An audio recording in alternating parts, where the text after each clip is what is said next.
Assalamualaikum warahmatullahi wabarakatuh.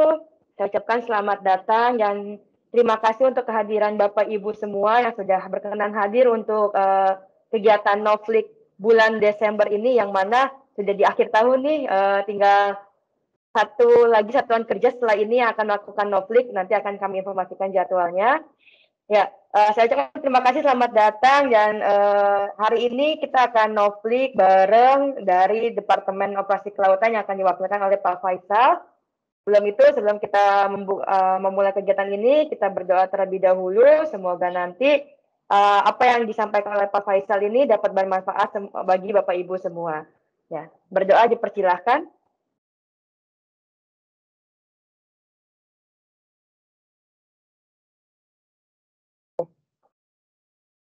Oke, berdoa selesai. Sebelum kita mulai, saya sampaikan terlebih dahulu untuk aturan Novliknya. Seperti biasa, Bapak Ibu diminta untuk dapat mendengarkan presentasi dari Bapak Faisal terlebih dahulu. Nanti apabila ada yang ingin ditanyakan atau sesi tanya jawab, akan ada saya berikan waktunya setelah penyampaian pemaparan dari Pak Faisal. Dan tidak lupa, nanti di akhir sesi akan ada kuis Kahoot, yang mana itu akan nanti ada berhadiah juga. Dan jawabannya itu pasti nanti banyak keluar di slide yang akan disampaikan oleh Pak Faisal. Oke. Tanpa berlama-lama, saya persilakan untuk Pak Faisal untuk dapat memulai sesi Novliknya. Baik, terima kasih Mbak Kiki atas waktunya. Assalamualaikum warahmatullahi wabarakatuh. Selamat siang bagi rekan-rekan sekalian. Mohon izin saya share untuk materinya.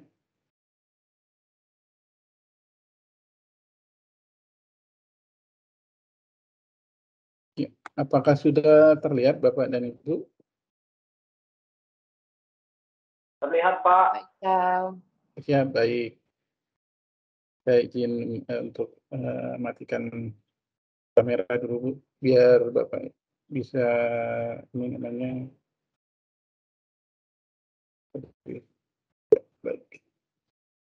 Baik Bapak Ibu, terima kasih sekali lagi atas waktunya telah menyempatkan untuk hadir di konflik Novlik hari ini, di mana saya dipercayakan untuk membawa mewakili Departemen Marine Operation atau Operasi Kelautan untuk menyiapkan materi. Di hari ini kebetulan saya akan bawakan materi tentang keagenan kapal.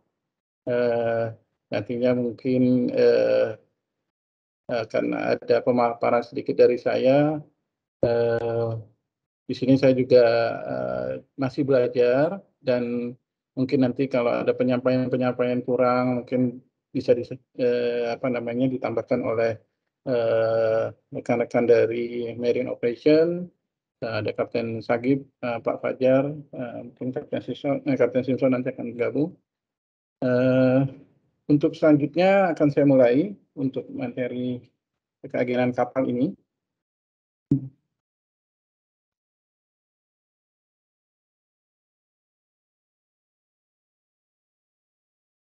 Ya, keagenan kapal untuk pengertiannya sesuai dengan PP nomor 20 tahun 2010, keagenan kapal adalah usaha keagenan kapal yang merupakan kegiatan usaha jasa untuk mengurus kepentingan kapal perusahaan angkutan laut asing dan atau kapal perusahaan angkutan laut nasional selama berada di wilayah Indonesia. Kemudian menurut Peraturan Menteri 65 tahun 2019 pasal 1 ayat 4, nah agen umum adalah perusahaan nasional keagenan kapal yang memiliki surat izin usaha perusahaan keagenan kapal atau SIUKK, atau perusahaan angkutan laut nasional. Nah, dalam hal ini yang memiliki surat izin usaha perusahaan angkutan laut atau SIUPAL yang ditunjuk oleh perusahaan angkutan laut asing untuk mengurus kepentingan kapalnya selama berada di Indonesia. Ya, Nah, mengapa ada keagenan kapal? Yaitu yang pertama karena regulasi, di mana pemerintah mengatur dalam bentuk undang-undang, PP maupun peraturan menteri tentang pengoperasian kapal asing dan kapal dalam negeri di Indonesia. Nah, yang kedua yaitu terkait bisnis, karena biasanya tidak mempunyai kantor cabang di pelabuhan tertentu.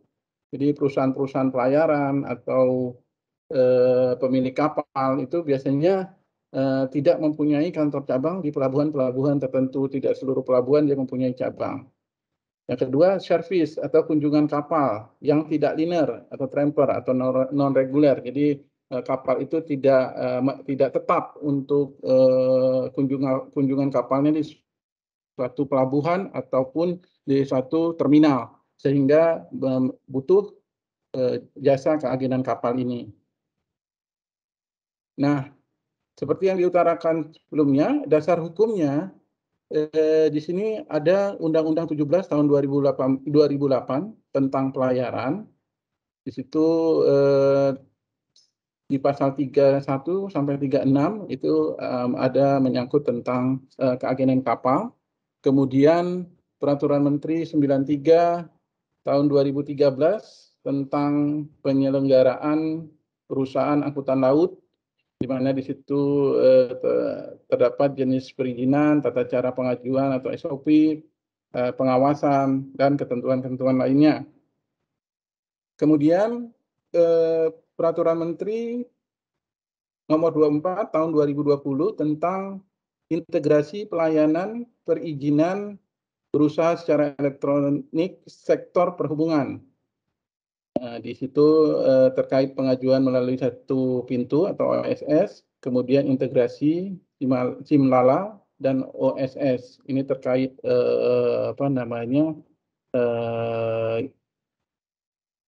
teknologi yang diterapkan di badan pelabuhan.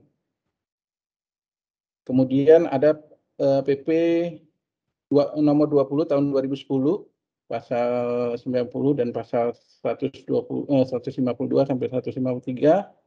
Nah, di situ ada jenis kegiatan dan di situ juga ada kewajiban-kewajiban dari keagenan kapal. Kemudian ada PP 61 tahun 2009 itu tentang kepelabuhanan. Di situ terdapat jenis kepelabuhanan, jasa kepelabuhanan, termasuk ada Tersus, ada TUKS, dan yang terakhir Peraturan Menteri Nomor 65 tahun 2019 tentang pengusahaan keagenan kapal. Di situ diatur tentang penyelenggaraan dan pengusahaan, kewajiban usaha, tarif, dan pengawasan. Kemudian seiring berjalannya waktu, terdapat amandemen-amandemen dari regulasi yang ada. Seperti PP nomor 5 tahun 2021 tentang penyelenggaraan perizinan berusaha berbasis resiko. Nah, di situ ada di pasal 282, pasal 317.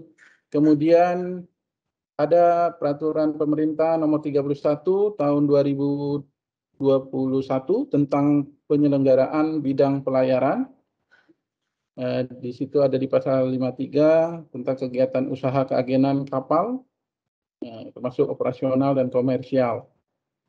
Kemudian di Peraturan Menteri Nomor 12 tahun 2021 tentang standar kegiatan usaha dan produk pada penyelenggaraan perizinan berusaha berbasis resiko sektor transportasi. Nah, ini baru karena di tahun 2021. Nah, ini memuat standar usaha keagenan kapal. Di situ juga termasuk ada punishment yang diatur apabila perusahaan keagenan kapal tidak mengikuti standar yang ada. Kemudian untuk Undang-Undang 11 tahun 2020 tentang Cipta Kerja, itu juga ada menyinggung tentang keagenan kapal. Kemudian ada PP 7 tahun 2021 tentang koperasi dan UKM. Itu menyinggung juga tentang keagenan kapal di pasal 35. Kemudian Perpres nomor 10 tahun 2021 tentang penanaman modal. Di situ juga ada di pasal 7 menyinggung tentang keagenan kapal. Kemudian ada Peraturan Menteri nomor 59 tahun 2021 tentang penyelenggaraan usaha jasa terkait dengan angkutan di perairan. Itu ada di bab 11 pasal 72 tentang penyelenggaraan keagenan kapal. Kemudian kegiatan bisnis keagenan kapal. Nah, penunjukan keagenan kapal ini dapat sebagai 3 kegiatan atau penunjukan sesuai Peraturan Menteri nomor 59 tahun 2021. Yang pertama adalah agen umum atau general agent, yaitu untuk mengurusi kepentingan kapal berbendera asing. Dan yang kedua subagent, yaitu untuk mengurusi kepentingan kapal berbendera Indonesia ataupun kapal berbendera asing. Dan yang ketiga, yaitu agen untuk mengurusi kepentingan kapal berbendera Indonesia. Jadi di dalam Peraturan Menteri 59 ini, penunjukan agen ini dibagi menjadi 3. Kemudian jenis atau prinsipal atau pengguna keagenan kapal itu ada 4, yaitu ada ship owner atau pemilik kapal, shipping line atau perusahaan pelayaran, yang ketiga charter atau trade line, yang keempat ship broker. Nah, kita mungkin kita di kelompok yang ketiga, kita sebagai charter ya. Untuk kapal-kapal, kalau kita ini ya kapal-kapal tugboat atau armada pendukung kita. Kemudian kegiatan bisnis keagenan kapal. Nah, pihak agen itu diberi kuasa bertindak untuk dan atas nama pihak prinsipal untuk melaksanakan kegiatan yang terkait dengan kepentingan dalam pengelolaan kapal prinsipal, terkait marketing, operasional kapal, dokumen kapal, dan terkait masalah keuangan, dan lain-lain. Nah, fungsi, tugas, dan tanggung jawab keagenan kapal. Nah, cakupan keagenan kapal atau kegiatan dari keagenan kapal ini sesuai dengan Peraturan Menteri 65 tahun 2019, pasal 3, ini dapat dikelompokkan menjadi 2, yaitu transaksional dan non-transaksional. Nah, transaksional ini contohnya 1, pengurusan jasa-jasa kepelabuhanan untuk kepentingan kapal. Yang kedua, penunjukan perusahaan bongkar muat untuk kepentingan kapal, pemungutan uang freight atau atas perintah pemilik kapal atau prinsipal, kemudian pembukuan dan pencarian muatan atas perintah pemilik kapal. Yang kelima, penyelesaian tagihan disbursement atas nama pemilik kapal atau prinsipal. Kemudian yang keenam, penyelesaian pengisian bunker BBM, air tawar, dan provision sesuai permintaan kapal atas persetujuan, tentunya atas persetujuan pemilik kapal atau pencharter kapal. Kemudian penyelesaian dokumen kapal yang habis masa berlakunya atas beban pemilik kapal. Sedangkan untuk non-transaksional, itu contohnya seperti 1, pelaporan tertulis rencana dan realisasi kedatangan dan keberangkatan kapal. Nah, ini biasa yang dilakukan di operasional kita terkait kedatangan dan rencana STS oleh LNGC, tapi karena kita sistemnya DES itu agen yang mengurus adalah agen si pemilik kapal LNGC. Namun untuk tugboat kita itu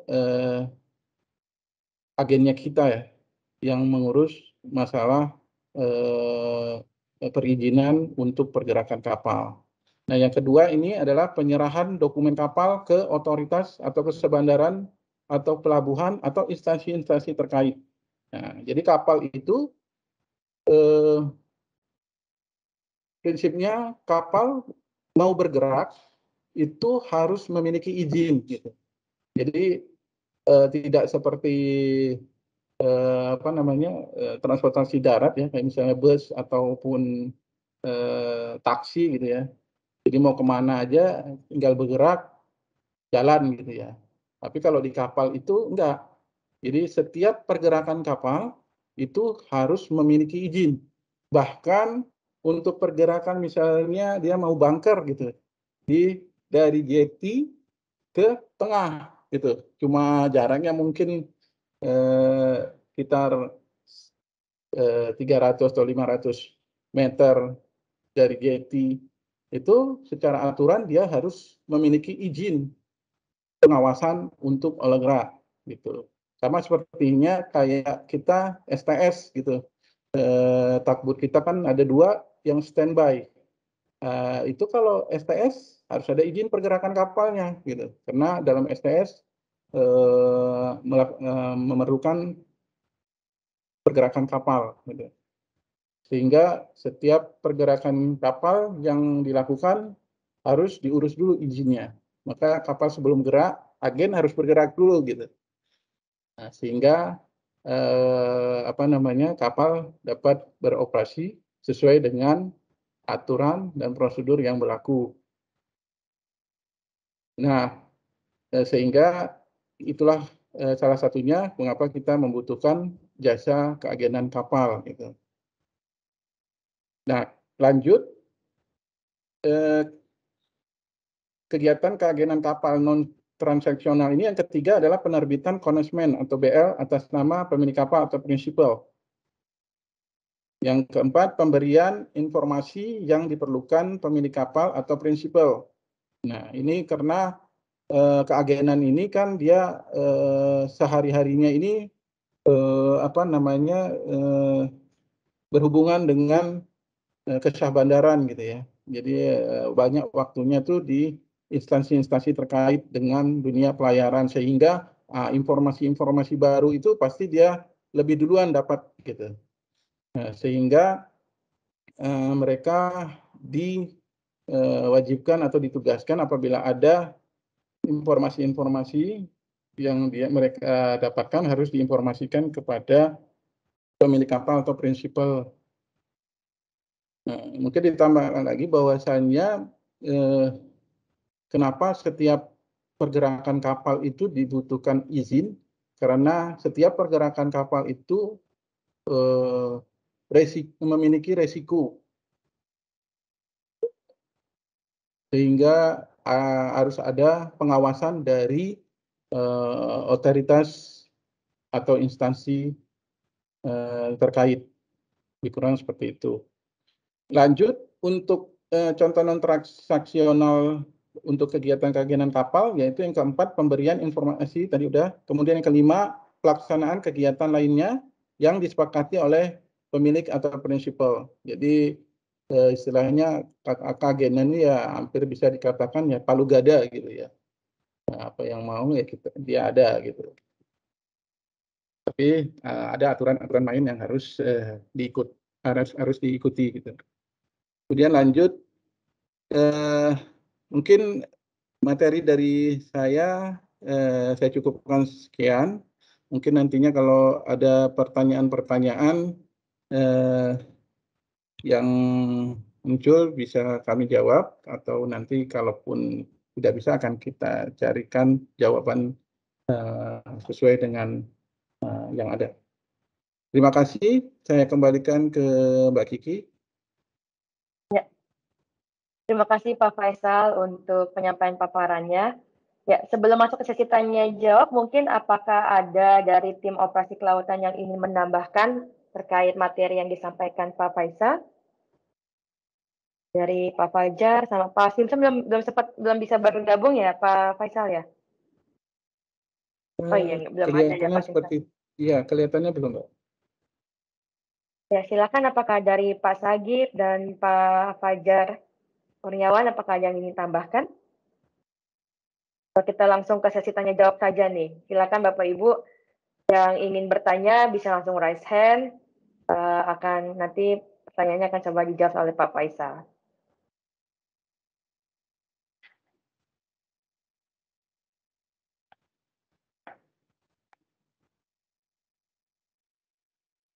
Ini keagenan kapal ini salah satu ini ya Pak ya, training yang baru saja Bapak ikuti juga ya Pak ya.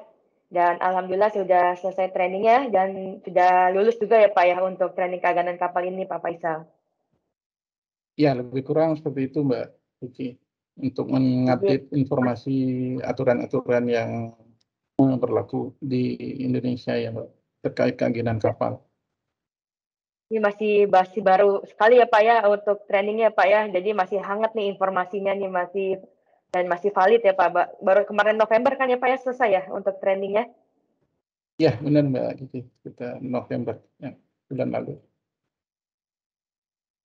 Ya silakan Bapak Ibu dari tim operasi mungkin ada ingin menyampaikan tambahan atau bertanya dari tim-tim yang lain. Ya, sepertinya paham semua nih Pak sudah Pak. Dari Aku mau materi yang Bapak bertanya, sampaikan. boleh Mbak Kiki? Yang bertanya nih Pak. Silakan Mbak Astrid. Sebelumnya maaf ya Mas Ical kalau misalnya ternyata udah ada di materi, mungkin aku tadi ada yang terlewat nggak menyimak. Mau tanya untuk keagenan ini, itu pembebanan biayanya biasanya gimana sih? Apakah ada karena kan kayak misalnya PLI, dia kan bukan pemilik kapalnya ya pencharter gitu. Nah biasanya pembebanan biayanya itu seperti apa, ditanggung semua pokoknya diurus sama si ship owner, terus kita tahu itu udah dimasuk dalam charter rate-nya kah, atau biasanya itu nanti kita urus sendiri, atau kayak misalnya mungkin bisa cerita di FSRU itu juga gimana sih di si FSRU apa si takbotnya gitu, pembebanan biaya keagenan ini seperti apa gitu. Iya, baik Mbak Astrid, terima kasih atas pertanyaannya. Saya coba jawab.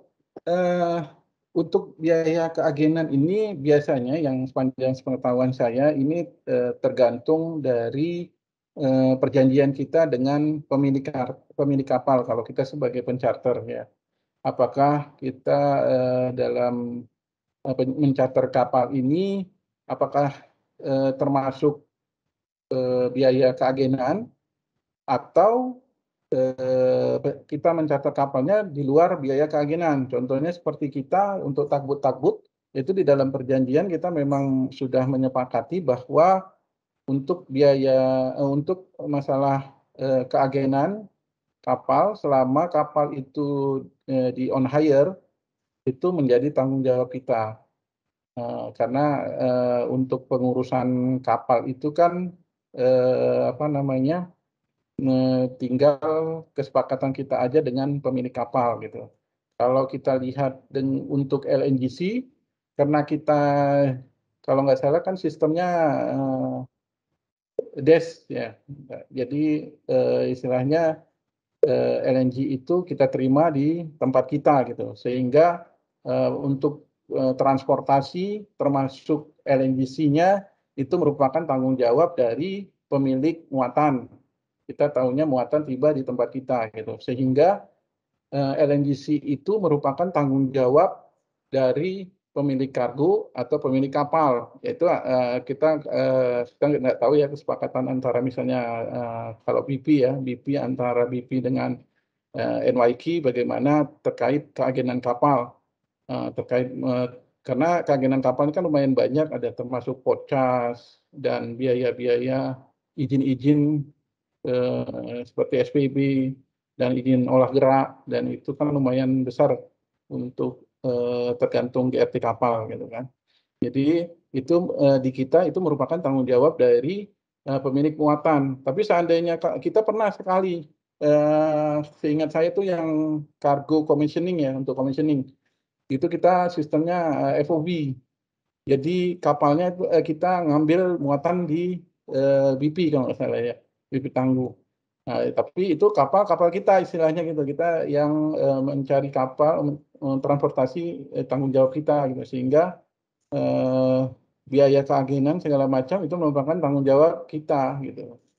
Balik lagi nanti antara kita dan pemilik kapal perjanjiannya bagaimana, apakah biaya untuk keagenan merupakan tanggung jawab kita sebagai pencharter atau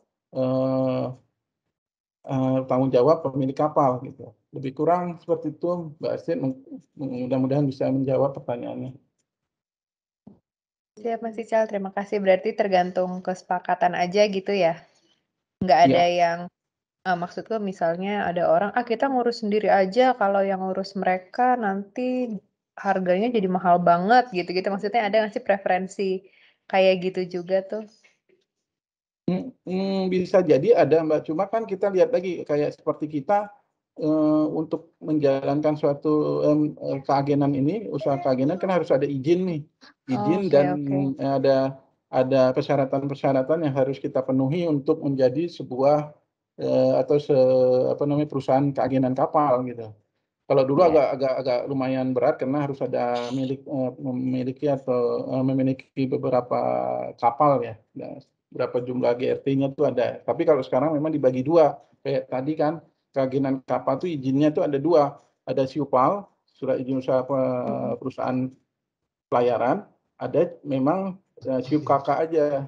Itu memang usaha keagenan kapal gitu. Jadi dia salah satu perbedaannya dia tidak harus memiliki kapal gitu. Tapi ada persyaratan-persyaratan lain yang harus dipenuhi sehingga dia dapat izin SIUP KK itu terbit gitu. Lebih kurang seperti itu, Mbak. Oke, terima kasih. Sama-sama, Mbak. Ada lagi yang ingin bertanya, Bapak Ibu? Tadi sudah penjelasan dari Pak Faisal sangat jelas sekali ya. Jadi mungkin ada yang ingin bertanya lagi? Iya, Mbak Fandina nih kayaknya, Mbak Kiki. Oh, Mbak Fandina, silakan. Makasih Pak Ical, maaf masih di mute. Ini Pak Ical kan yang masuk ke pengadaan biasanya nama-nama yang sudah tersortir lah ya dari user biasanya. Nah, yang jadi pertanyaan biasanya dalam memilih agen yang bagus itu, maksudnya agen yang ditentukan itu kira-kira selain mempunyai SIUPAL atau apa surat tadi itu yang SIUKK ya, itu kriteria apa lagi yang menjadi penentu biasanya Pak Ical? Terima kasih Mbak Dina atas pertanyaannya. Saya coba menjawab. Sebenarnya kalau secara regulasi cuma itu, Mbak. Jadi izin yang diberikan oleh pemerintah itu untuk saat ini adalah dua, yang memiliki SIUP KK ataupun SIUPAL gitu. Jadi secara legal itu mereka sudah bisa menjalankan usaha sebagai keagenan kapal. Tapi yang tidak kalah pentingnya ini adalah track record-nya gitu, Mbak. Jadi keagenan itu sebenarnya kita harus lihat kinerja dia itu bagaimana gitu. Jadi dengan adanya mungkin teman-teman ya di perusahaan-perusahaan lain saling ngobrol gitu ya, ini keagenan ini gimana gitu kan. Atau kita kayak seperti kita kan otomatis tahu nih kita berinteraksi dengan agen lain nih. LNGC kan bukan keagenan kita nih. Nah, kita tahu nih track record dia untuk melaksanakan tugas dia sebagai agent ini bagaimana gitu, baik atau tidak gitu. Karena banyak juga memang keagenan-keagenan ini dalam tanda kutip yang nakal gitu ya, istilahnya kalau bisa dibilang secara bebas gitu ya, tugasnya memang ya nggak kelihatan gitu ya Mbak. Tapi dampaknya tuh kadang-kadang bisa besar gitu. Seandainya misalnya dia telat untuk mengurus kapal, mengurus izin kapal seperti olah gerak gitu ya. Karena kan kalau mau STS, contohnya mau STS itu, kita mau olah gerak, kan harus izin itu harus keluar dulu gitu. Kalau kita olah gerak, izin itu nggak keluar, nanti Syah Bandar tahu dia sebagai otoritas dari pemerintah untuk keselamatan pelayaran di daerah di mana dia berkuasa, itu dia inilah istilahnya dia akan tegur kita sebagai terminal gitu. Nah, itu kan yang berurusan dengan mereka itu kan keagenan gitu. Nah, sehingga kita harus tahu bahwasanya kinerja dia bagus enggak gitu. Bisa enggak menyesuaikan atau mengkondisikan dengan lingkungan pekerjaan atau terminal yang yang setiap masing-masing terminal itu berbeda gitu. Misalnya kayak terminal kita kan terapung gitu di tengah gitu. Sedangkan kapal itu seperti yang saya bilang, kapal itu berdiam di suatu tempat, anchor di suatu tempat, contohnya berlabuh ya, anchor itu berlabuh. Itu dokumen-dokumen kapal itu harus diserahkan di kantor Syahbandar, disimpan di kantor Syahbandar. Kalau dia mau keluar dari suatu pelabuhan, makanya nanti diurus dan dokumen itu diserahkan kembali ke pihak kapal, dalam hal ini ke agen. Nah, agen antar ke kapal. Nah, kalau kayak kita kan kita butuh tuh waktu ya, kita harus memperkirakan waktu untuk dari dokumen itu diserahkan oleh Syahbandar sampai kemudian kita antar itu dokumen itu sampai ke kapal, dan itu juga memerlukan waktu. Jadi diperlukan kehandalan atau kinerja agen yang baik itu sehingga operasional ini berjalan lancar. Seandainya nggak lancar ya kita bisa aja demorit karena kapal belum bisa melakukan STS karena izin belum ada gitu. Nah, itu salah satu imbas pekerjaan agen kalau tidak tidak bagus atau kurang bagus gitu. Sehingga salah satu tolak ukurnya adalah track record pekerjaan dia bagaimana gitu. Gitu, Mbak. Biasanya dibuktikan dengan apa, Pak Ical? Itu biasanya ya dengan ini ya Mbak ya kalau tahu saya dengan pengalaman gitu. Misalnya kayak kita berurusan dengan LNGC gitu ya. Oh, pernah nih kita tanya LNGC mana izin olah geraknya gitu kan. Ini besok sudah mulai olah gerak, seharusnya sudah diurus sehari atau paling tidak sehari sebelum pergerakan itu ada. Ternyata istilahnya sampai hari H belum ada. Nah, itu kan udah satu catatan bagi kita gitu. Oke. Baik, Pak Ical, terima kasih atas penjelasannya. Baik, ya, semoga menjawab, Mbak.